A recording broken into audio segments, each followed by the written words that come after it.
¿Qué tal? Para esta ocasión tenemos lo relacionado a lo que es un sistema de gestión de calidad, lo que es el cuadro de mando integral. Entonces, también es conocido como Balance Scorecard y es parte de lo que vamos a ver hoy. Vamos a desarrollar un poco sobre cómo eh, funciona esta herramienta organizativa u organizacional, más bien, tal vez como para definirlo así. Y vamos a desarrollar un caso práctico como parte de la entregable de esta semana. Entonces, por esto, bueno, aquí tenemos algunos aspectos generales que vamos a ver ahora. En primera instancia, bueno, lo que tiene que ver con esta parte de la arquitectura organizativa, a veces podríamos hacernos la pregunta, bueno, ¿cómo coordinar entre las diferentes entidades, digamos, que componen una organización, dependiendo de su tamaño? Hay algunas que son verdaderamente grandes, como en este caso, que qué sé yo, a nivel eh, central hay una casa matriz, ¿verdad? Que está ubicada tal vez en Estados Unidos. Hay algunas subsidiarias que están a nivel regional, ¿verdad? Que son de mayor tamaño en algunas partes del mundo. Y estas a su vez pues tienen adscritas algunas otras pequeñas sucursales, digámoslo así, en otros países. Entonces, ¿cómo coordinar la información? ¿Cómo desarrollar la estructura o el trabajo de manera que pues todas se coordinen de una misma forma? Bueno, lo que es la herramienta del Balance Scorecard o lo que es el cuadro de mando integral va dirigido a eso particularmente. Entonces hoy la idea es ver este caso y ver en qué consiste la herramienta para que también ustedes la puedan manejar e interpretar este tipo de cosas. Hace un tiempo habíamos hablado de lo que era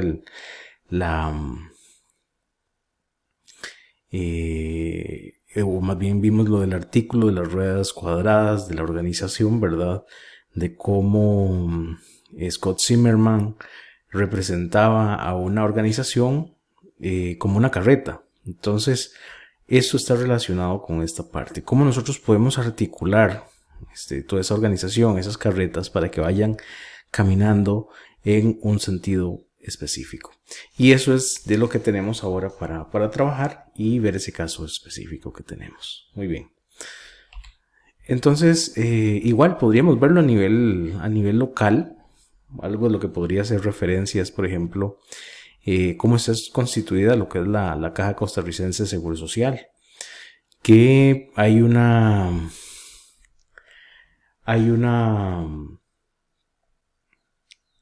eh, sede central, ¿verdad? Que son las oficinas centrales que están en San José, en Avenida Segunda. Hay direcciones regionales que están en las distintas regiones del país.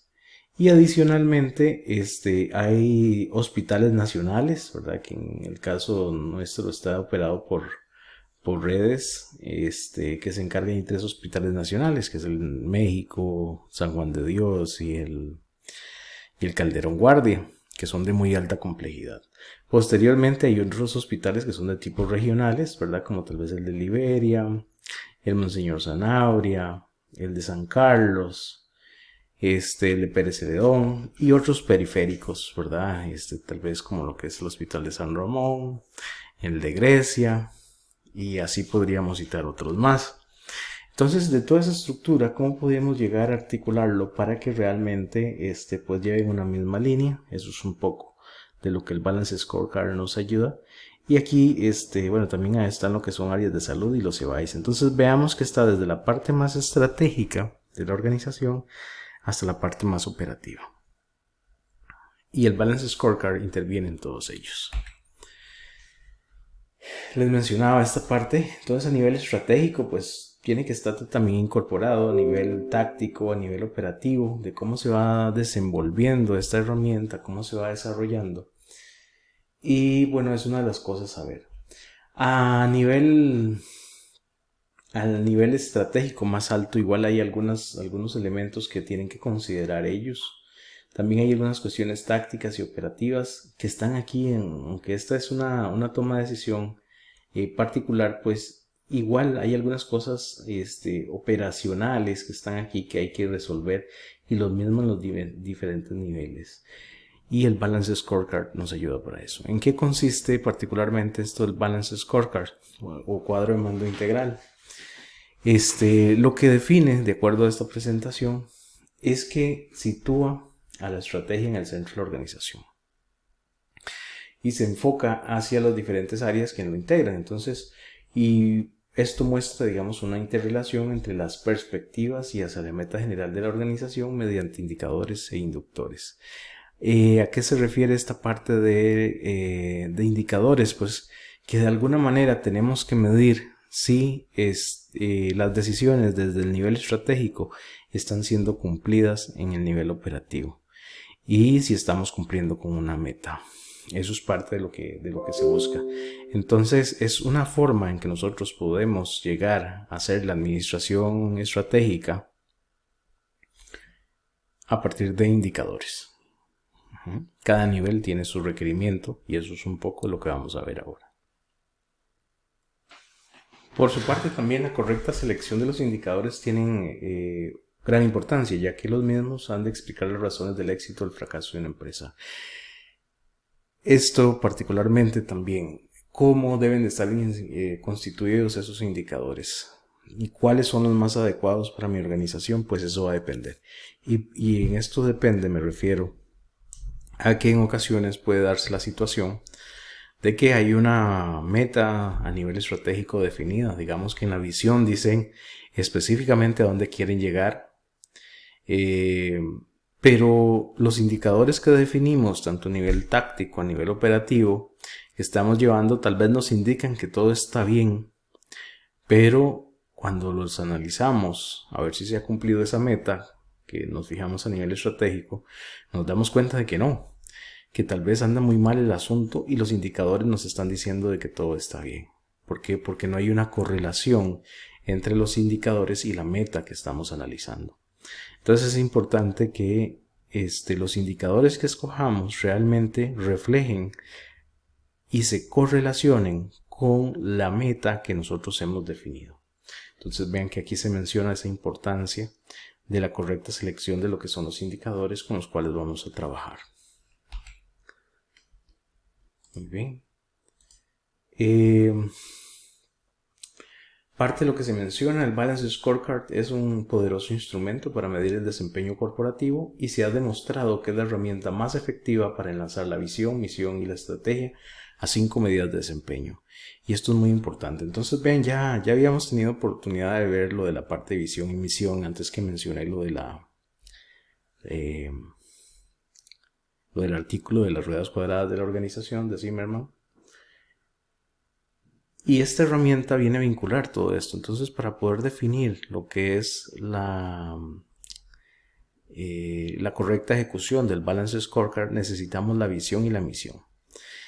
Y estas se van a incluir en 5 medidas de desempeño, que ahora vamos a verlos más adelante. Entonces, es una forma en cómo nosotros podemos, de cierta manera, convertir la visión y la misión en indicadores, en una ecuación, digámoslo así, de diferentes variables para lograr el efecto esperado en el largo plazo, porque recordemos que lo que es la visión y la misión, por ser elementos de tipo estratégico, son a largo plazo.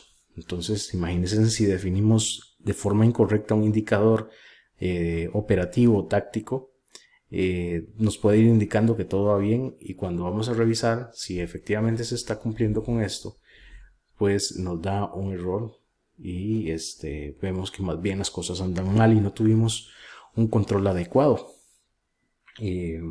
como por ejemplo cuando hablamos de la parte de lo del ANFE, que no hay controles adecuados. Entonces este indicador o estos indicadores que usamos son esas formas en que nosotros evaluamos si realmente estamos cumpliendo o no con una meta. Además, permite ofrecer una visión completa de la organización, siendo el elemento esencial del sistema de información que sirve de apoyo al sistema de control de gestión en su misión de mejorar su nivel de competitividad en el largo plazo. Al final, lo que buscamos es la manera en que nosotros seamos más competitivos a nivel de organización y que nos ayude a articularnos, ¿verdad?, a partir de lo que es un sistema de información. Entonces vean que ahí está ese elemento importante también. Recordemos que para lo que es el proceso de toma de decisiones, que ya habíamos hablado de que hay 3 niveles, que es estratégico, táctico y operativo, nos topamos con que es necesario un sistema de información para esto. Y no me refiero únicamente a la parte de software, me refiero a la parte de software, de proceso, de personas, de métodos que estén asociados para que se articule adecuadamente. El principal insumo de un proceso de toma de decisiones es más bien la información con la que nosotros dispongamos para poder tomar decisiones.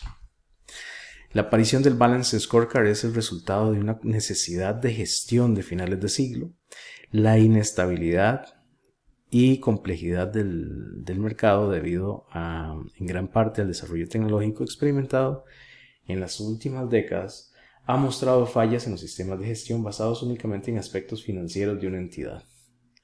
No podemos basarnos únicamente en elementos de tipo financiero para determinar si nuestra organización va llevando un rumbo adecuado o no. Nuevamente retomo lo que era el ejemplo que hace unas semanas también les brindaba. Y es de visualizar en los años 90 lo que eran las empresas Motorola y lo que era Nokia. Motorola inclusive, una de las primeras, o la primera donde se desarrolló lo que fue la parte de la metodología de 6 Sigma. Si en ese momento pues lo visualizáramos, ellos captaban prácticamente la mayor parte del mercado de teléfonos móviles. Y no obstante, pues aparece Apple y trae lo que es el iPhone y cambia completamente lo que es el mercado de smartphones a nivel mundial y de los celulares. Entonces, pese a que tenían en buena medida un buen sistema financiero, un buen estado financiero, Nokia y Motorola, pues aparece algo en el mercado que los saca completamente. Es aquí donde lo que es la parte de la flexibilidad al cambio es importante y es algo de lo que hay que evaluar. El Balance Scorecard evalúa esto como una de sus métricas, entonces ahora vamos a verlo cómo particularmente es que esto se desarrolla. También podemos decir que los sistemas que aparecieron en años anteriores para combatir dicha deficiencia se enfocaron en otros aspectos importantes de la organización, como la calidad de los clientes, pero fracasaban al momento de explicar de modo integral el funcionamiento de la empresa y las causas de los resultados obtenidos. Es así como el Balanced Scorecard provee una estructura para centrarse en los indicadores de cada proceso crítico, tales como el plan de negocio, la distribución de recursos, estrategia y retroalimentación, aprendizaje, comportamiento de los clientes internos y externos, y aquí es importante. Ese es un tema que hemos venido hablando mucho también, lo que son clientes internos y clientes externos. Y también vean que se mencionan las acciones comunitarias, que eso es un parte de lo que es esa responsabilidad social de las organizaciones que se vienen hablando en los últimos tiempos. Es un instrumento muy útil para la dirección de las empresas en el corto y largo plazo, porque al combinar los indicadores financieros y no financieros, permite adelantar tendencias y realizar una política estratégica proactiva. Además, porque ofrece un método estructurado para seleccionar los indicadores guías que implican a la dirección de la empresa. En esto radica precisamente el valor diferencial y característico del cuadro de mando integral, y eso hay que tenerlo presente. Entonces, por eso les decía, tiene que haber un nexo entre los indicadores, entre la meta y objetivo del nivel estratégico con las metas e indicadores que utilicemos a nivel operativo y táctico.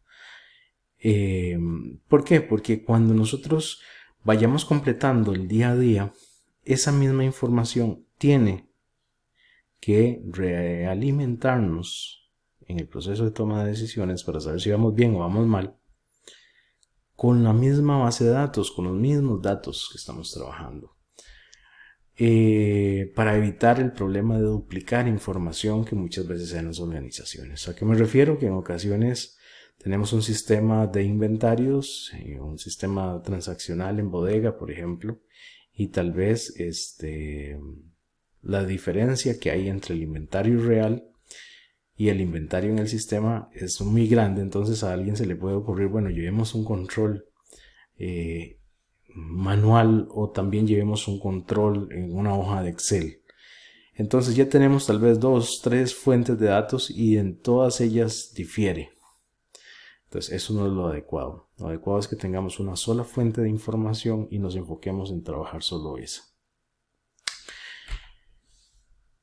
El Balance Scorecard ayuda a los directivos de las empresas a controlar periódicamente el cumplimiento de las metas, permitiendo tomar acciones preventivas e inmediatas antes de que los problemas escalen a niveles muy costosos e irreversibles. ¿Qué puede ser eso? Volviendo al tema, por ejemplo, de un nivel operativo, que estemos esperando algunos materiales en bodega y que no hayan llegado ese día. Tal vez es una situación fortuita que se da una vez, pero si va pasando el tiempo, eso representa tal vez de que tenemos un proveedor que es irresponsable y no nos está dando el material en el tiempo adecuado, y eso repercute en la producción y adicionalmente en nuestro plan de ventas, porque estamos atrasando los pedidos que le prometimos a los clientes, y eso puede desencadenar en que los mismos clientes decidan que se van para la competencia. Entonces es algo que pudimos controlar. Si tal vez en la primera semana vemos que hay mucho atraso, llamamos al cliente, preguntamos qué pasó, y si no lo solucionan, pues buscamos a otro proveedor más responsable, y no esperarnos hasta que los clientes, nuestros clientes, se vayan para la competencia. Entonces son aspectos que nosotros podemos tomar medidas preventivas conforme vamos viendo que los indicadores van bien o van mal. Es comparado con el control de mando de un avión, en el cual se controlan los niveles de combustible, altitud, inclinación, velocidad, distancias, oxígeno durante el vuelo. De la misma manera, el Balance Scorecard controla el nivel de cumplimiento de los objetivos de ventas, gastos, costos, productividad, satisfacción del cliente, procesos, motivación del personal, capacitación para evitar que los gerentes y directivos desvíen los esfuerzos en actividades que están fuera de la estrategia empresarial. Eso es importante definirlo. A veces en las organizaciones se destinan recursos y tiempo a ciertos aspectos que no agregan valor. Entonces, para evitar esto, pues el Balance Scorecard es una herramienta que puede ayudarnos. ¿En qué sentido? En que nosotros podemos programar a diferentes unidades cómo se les va a medir su rendimiento, cómo se va a medir su desempeño, para que ellos únicamente se enfoquen en eso para realizar su trabajo y que no se presente la situación de que empiezan a dedicar tiempos en cosas que tal vez no agregan valor a la organización. Es así como también el cuadro de mando integral o el Balance Scorecard considera 4 grandes ejes, que son el eje financiero, el de formación y crecimiento, el de clientes y el de procesos internos. Todos estos a partir de lo que es la visión y estrategia de la organización. Entonces vean que ya no es solo que se va a hablar del aspecto financiero, que necesitamos objetivos e indicadores financieros, sino que también tenemos que tener algunos relacionados con el cliente, con la formación y el crecimiento, que es algo muy importante, y en esto tiene que ver las habilidades del personal que trabaja para nuestra organización, ¿verdad? Que desarrollen sus aptitudes. Y el otro aspecto, lo que son nuestros procesos internos. Entonces, de cierta manera, con esto también nos está, sobre todo lo que es formación y crecimiento, nos da una ventana de que ahí es necesario visibilizar qué es lo que hay en el mercado para que nuestro personal, para que nuestra organización pues capture esas habilidades y no nos quedemos rezagados, que no haya un cambio en el mercado particular que nos obligue a buscar cómo que no nos obligue a quedarnos atrás, sino que estar siempre un paso adelante y tomar las previsiones de acuerdo a lo que haya en el mercado.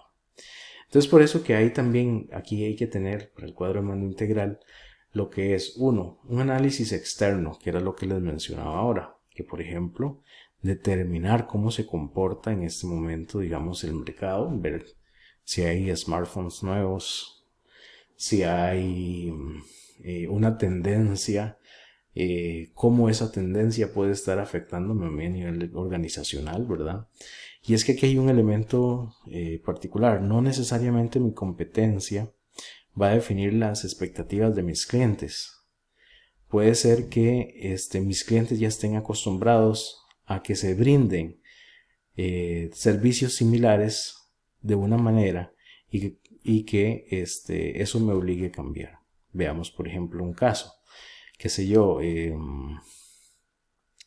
hecho de solicitar una cita, por ejemplo, de revisión técnica vehicular, que uno la puede hacer por internet.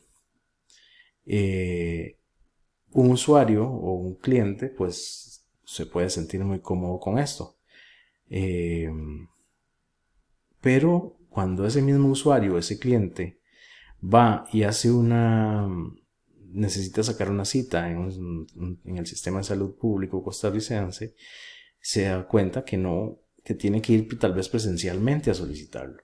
Entonces, ¿qué genera esto? Insatisfacción. No es mi competencia directa, ¿verdad? Porque lo que es retail y lo que es la caja son cosas a nivel de core de negocios muy diferentes entre ellos, pero ya se brinda en el mercado ciertos aspectos que el cliente dice, pero ¿por qué no se aplica esto acá? Entonces, antes de que el cliente diga eso, pues nosotros debemos ser un poco más proactivos e incorporarlos para que más bien esto no afecte las expectativas del cliente. El análisis interno también, qué aspectos debo mejorar para adaptarme a ese análisis externo. La visión y los valores de la organización, ¿verdad? A dónde es que queremos o cómo nos visualizamos. Los objetivos estratégicos, a dónde es que queremos llegar, ¿verdad? Cómo nos vamos a dirigir. Y para esto crear un plan de acción, que esos planes de acciones van a estar concentrados en lo que es el cuadro de mando integral para finalmente tomar decisiones y saber si vamos alcanzando las metas que realmente queremos alcanzar.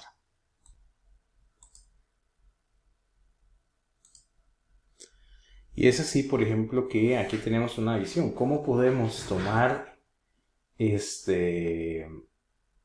nuestra visión y estrategia y desglosarla en indicadores y objetivos que sean necesarios para evaluar si realmente estamos cumpliendo con nuestras metas a futuro? Entonces vean que, por ejemplo, aquí a nivel de finanzas se menciona, bueno, ¿cómo deberíamos aparecer ante nuestros dirigentes para tener éxito financiero? Entonces eso es importante tenerlo ahí. ¿Qué acciones pueden resultar atractivas para los inversionistas? Entonces, nuestros objetivos tienen que estar orientados a eso. En el caso de los clientes, ¿cómo deberíamos aparecer entre nuestros clientes para alcanzar nuestra visión? Y ahí definimos algunos objetivos y algunos indicadores. De la misma forma, para nivel de los procesos internos, ¿en qué podemos, aquí abajo en esta parte, en qué procesos debemos ser excelentes para satisfacer nuestros dirigentes y clientes? Y entonces ahí está lo que son los objetivos e indicadores que también tenemos que hacer.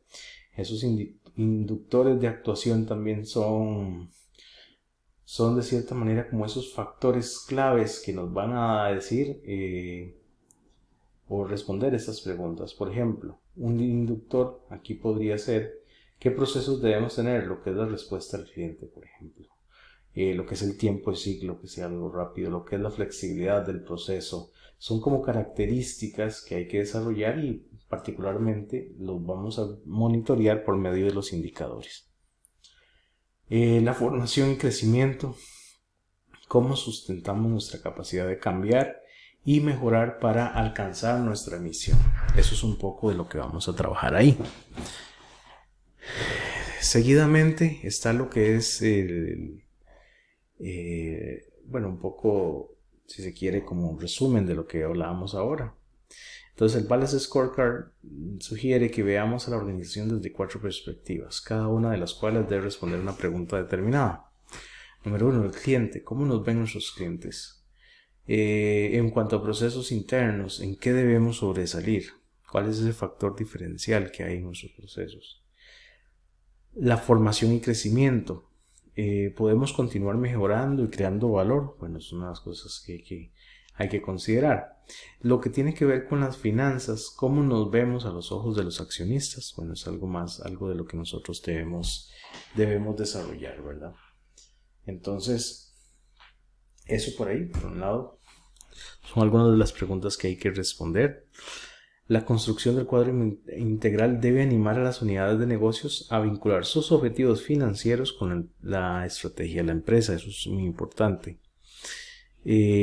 Vean que ya le da una hoja de ruta, si queremos verlo de esa manera, o una dirección a cada una de las unidades o departamentos que conforman una empresa u organización para que todas ellas se articulen.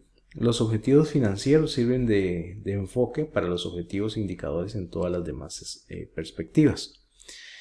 Y adicionalmente, los objetivos financieros pueden diferir en forma considerable en cada fase del ciclo de vida de una empresa. Entonces, vean que aquí hay algunos elementos que son, por ejemplo, si la empresa está en crecimiento, tal vez no está generando muchos recursos en ese instante, pero por ser una empresa joven, digámoslo así, pues lo que se requiere es que se le invierta capital para que empiece a crecer.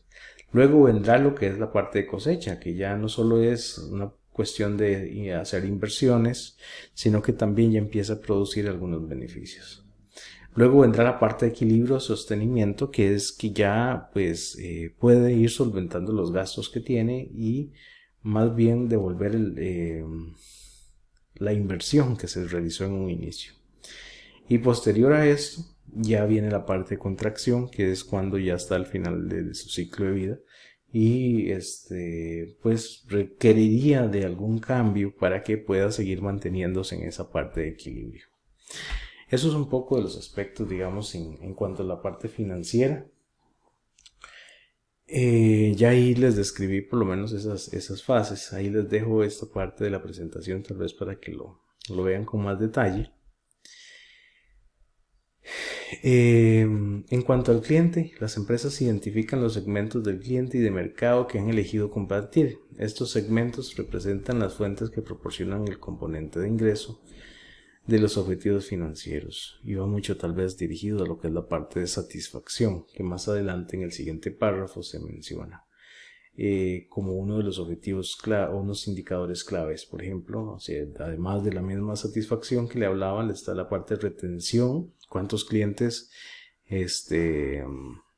tradicionales mantengo, cuántos nuevos incorporo. Esos son algunos de los indicadores, ¿verdad? El segmento de mercado, si estoy trabajando con la mayor proporción de clientes o solo con un sector específico. Esas son parte de las cosas que uno tiene que definir ahí en cuanto a la perspectiva. Y las empresas han de identificar los segmentos del mercado en sus poblaciones de clientes existentes y potenciales y luego seleccionar los segmentos, en los que elige convertir. Si somos fuertes y podemos trabajar a nivel de organización contra la competencia más fuerte, lo hacemos, pero si no, tal vez algunas empresas se han decidido a tratar de enfocarse en pequeños nichos de mercado que tal vez las grandes empresas no les interesa abastecer y ahí algunas han encontrado un nicho de mercado importante donde puedan desarrollarse. Entonces, aquí hay algunos ejemplos de indicadores. Entonces está lo que es la cuota de mercado, el incremento de clientes, la retención o adquisición de clientes, la satisfacción del cliente o la rentabilidad. Y los inductores, que es un poco de las características que antes hablaba, es por ejemplo el tiempo, la calidad y los precios. En cuanto a proceso interno, para estas perspectivas se identifican los procesos más críticos a la hora de conseguir los objetivos del empresario y clientes. Las empresas desarrollan sus objetivos e indicadores desde esta perspectiva, después de haber desarrollado los objetivos e indicadores para la perspectiva financiera y del cliente.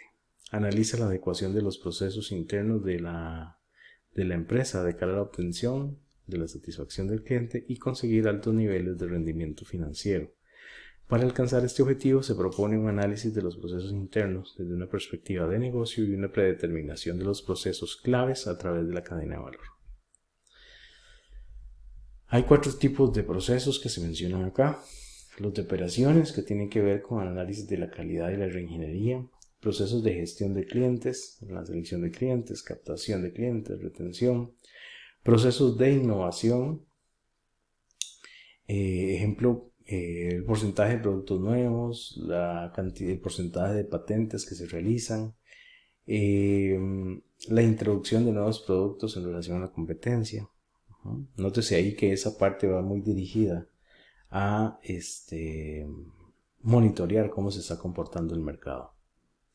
Indicadores típicos de gestión ambiental, seguridad, de higiene y responsabilidad social. Eso es parte de lo que es la parte de los procesos relacionados con medio ambiente y la comunidad. En cuanto a lo que es perspectiva y crecimiento, el modelo plantea los valores de este bloque como el conjunto de guías del resto de las perspectivas. Estos inductores constituyen el conjunto de activos que dotan a la organización de la habilidad para mejorar y aprender. Se critica la visión de la contabilidad tradicional que considera la formación como un gasto, no como una inversión. Y bueno, como negocio, pues lo que se espera es que si usted invierte en lo que es investigación y desarrollo, o I+D, o I+D+I. Actualmente, investigación, desarrollo e innovación. Entonces, se espera que al final pues mejore su productividad. ¿Por qué? Porque está tratando de incorporar nuevos elementos innovadores a su organización que le agreguen valor.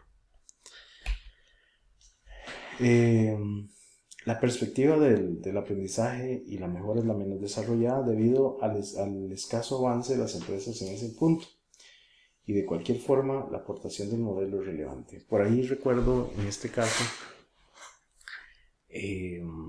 no sé hasta qué punto, pero se mencionaban algunas personas que, esto lo he visto en redes sociales, como un meme que decía que algo similar hacía como que por qué se hacía inversión en las personas. Entonces alguien aparecía y decía con una frase, si es caro invertir en capacitación o en capacitar tu personal, deberías analizar lo caro que es que no se capacite. Era algo así lo que mencionaba esa parte. Entonces es importante porque a veces las personas muy capacitadas a veces terminan yéndose a la competencia, pero realmente ya eso es una cuestión de la organización y cómo puede ser competitivo y demás, pero hay que hacer el esfuerzo para que esas personas capacitadas pues estén dentro de la empresa y aporten ese extra, ese plus que hay, ¿verdad? ¿Por qué? Porque tal vez uno podría pensar, mejor no invierto nada, me ahorro ese dinero, pero a la larga voy a seguir siendo siempre lo mismo, ¿verdad? Y ese ciclo que hablábamos antes para llegar ya a la etapa de cadencia va a ser más rápido. Y cuando nos damos cuenta, pues estamos llenos de una serie de personal que no está calificado con las exigencias del mercado actual. Lo que es el sistema de información también, cómo invertimos, la cultura y el clima motivacional. Y para esto hablamos de 3 categorías de variables en la perspectiva de aprendizaje y crecimiento. Lo que es la satisfacción del empleado, la retención del empleado y la productividad del empleado. Las capacidades de los sistemas de información y la motivación, delegación de poder y coherencia de objetivos. Son parte, digamos, de las cosas que entran en las perspectivas del aprendizaje. Como inductores aquí se habla de lo que son los empleados, los sistemas y la equiparación de la organización. Esta parte ahí se los dejo tal vez ahí para verlo, pero bueno. En cuanto a lo que es el Balance Scorecard, Entonces, vamos a disponer a nivel estratégico y a partir de lo que es la visión, vamos a tener lo que son objetivos e indicadores relacionados con esos objetivos de tipo estratégico. Adicionalmente, vamos a tener lo que son elementos o de esos objetivos estratégicos necesito definir objetivos tácticos y a nivel de los tácticos algunos operativos. ¿A qué está relacionado eso? Que por ejemplo la junta directiva diga es objetivo de nosotros ser una empresa amigable con el ambiente para el año 2040, por decir algo, o ser carbono neutral para el año 2040, pensando que es algo complejo. Entonces a nivel táctico, bueno, ¿qué va a hacer la gerencia de logística para esto? ¿Qué va a hacer la gerencia de producción para esto? Entonces ellos podrían decir, bueno, vamos a hacer un plan objetivo, reducir lo que es el scrap. Otro objetivo, adquirir insumos amigables con el ambiente. Y a nivel operativo, algún objetivo sería ya la aplicación de esos insumos y de esos planes de reducción de scrap. Eso es un poco de lo que puede ser. Entonces, algunos elementos también que hay que definir en cuanto a los indicadores, y esto es muy importante, es que el indicador tiene que ser fácil de medir, debe medirse rápido, debe proporcionar información irrelevante, en pocas palabras, y también que sea fácil de graficar para dar seguimiento y darle trazabilidad. Y es aquí que hay algunas características que nosotros debemos tener cuando desarrollamos un indicador, los cuales les voy a explicar ahora. Primero, el indicador. Ahí, como se ve en el cuadro azul, dice que los indicadores de gestión son parámetros numéricos que a partir de datos previamente definidos y organizados permiten tener una idea del cumplimiento de los planes establecidos y permiten la toma de decisiones para corregir las desviaciones. Vean la relevancia que tiene. El indicador es como se mencionaba antes en la presentación, como un panel de control de una cabina de un avión. Entonces, si las lecturas andan bien, pues entonces no hay de qué preocuparse. Pero si ya empezamos a notar ciertos elementos que van en decadencia, tenemos que ver cómo los mejoramos. Y un buen indicador me va a decir eso. Me va a decir cuando las cosas están bien y cuando están mal. Entonces, ¿qué tiene que tener un indicador? Un indicador debe tener, bueno, número uno, lo que es la definición. Y eso es que hay que explicar, o sea, la expresión que cuantifica el estado de la característica o el hecho que quiere ser controlado. ¿Qué es ese indicador? Eso es lo que hay que definir ahí. Posteriormente, también está lo que es el objetivo. Entonces, ¿qué es lo que se persigue con ese indicador? ¿Qué es lo que esperamos monitorear con ese indicador? Eso es un poco. Tal vez en la primera parte, en lo que es la definición, ahí se me olvidó mencionar que uno puede indicar ahí cuál es la fórmula de cómo calcular ese indicador. Necesitamos, además de lo que es el objetivo, los valores de referencia, y el valor de referencia es aquel que me dice si el indicador está bien o está mal. Qué sé yo, después de si estoy analizando la presión de una máquina, que esa presión es aceptable si está entre 9.8 y 12.4. Si ya está fuera de eso, entonces es que se requiere una calibración. Esos son los valores de referencia. La responsabilidad es que tenemos que definir quién es el que va a tomar el dato, quién es el que lo reporta, quién es el que tiene que tomar una medida cuando anda bien o cuando anda mal. Esa es la parte de la responsabilidad que hay que definir. Después tenemos los que son los puntos de medición. ¿Dónde es que vamos a tomar ese dato particular? Y es que si es de un sistema de información específico, en qué momento, ¿verdad? Qué sé yo, siempre para generar un informe, por ejemplo, De bodega, ¿y cuánto tenemos en materiales en bodega? Bueno, siempre se tiene que hacer los viernes a las 7 de la mañana, digamos, para que sea comparable. ¿Por qué? Porque si lo hacemos un jueves, un día un lunes, ese ya no es comparable, digamos, con las otras semanas. Entonces, tenemos que definir específicamente esos puntos de medición y la periodicidad, que es un elemento a considerar. En el caso de los puntos de medición, nosotros podríamos decir, bueno, si estamos midiendo la calidad del agua la vamos a medir tal vez desde la entrada del medidor en la planta de producción. ¿Por qué? Porque si la medimos tal vez en otros puntos, o constantemente variamos los lugares, tal vez no nos va a dar un parámetro de comparación entre las mediciones. Y después de lo que es también la periodicidad que mencionaba antes, también está lo que es el sistema de procesamiento. Cómo van a ser presentados los datos, si es por medio de una gráfica, si es nada más un valor específico que tenemos que brindar, si hay que incluir límites de control, ese tipo de cosas, pues hay que definirlas.